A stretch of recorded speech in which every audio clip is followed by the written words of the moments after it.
इस वक्त हम एबटाबाद मरी रोड पर मौजूद हैं और टूरिस्ट भी बहुत बड़ी तादाद में हैं, लेकिन एक नौजवान से हम आपको मिलाते हैं जो इश्क इमरान में मुब्तला है और इमरान खान का एक जो है कहता इमरान खान का एक स्नोमैन बना रहा है। क्या कर रहे हैं आप? जी बस मैं इधर बर्फ़ में आया हूँ तो और तो कुछ नहीं। हम खान साहब को देख तो नहीं सकते, मिल तो नहीं सकते, लेकिन मेरी कोशिश ये है कि इमरान खान की याद में जो है एक स्नोमैन बना दूँ, जिससे ये ज़ाहिर हो कि हमारे दिलों में इमरान खान मौजूद है।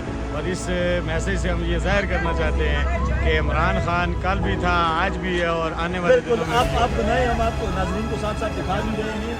ये देखें, ये 8 से 4 लिख रहे हैं, देख लें नाजरीन के इसमें 8 से 4 भी लिख दिया है और खूबसूरत बना लिया है। अब ये हार भी डाल रहे हैं। इमरान खान से अकीदत का अनोखा अंदाज, खूबसूरत अंदाज। ये नौजवान जो है वो, आप पीटीआई से आपका तल्लक है? जी जी चलें जी, खुश रहें, आबाद रहें। नाजरीन, एबटाबाद मरी रोड पर एक नौजवान ने इमरान खान से अकीदत के लिए, इमरान खान से मोहब्बत के लिए ये एक स्नोमैन बना दिया है बाड़े गली के करीब एबटाबाद मरी रोड पर। तो आप अगर आएँ तो आप यहाँ पर आकर रुक सकते हैं।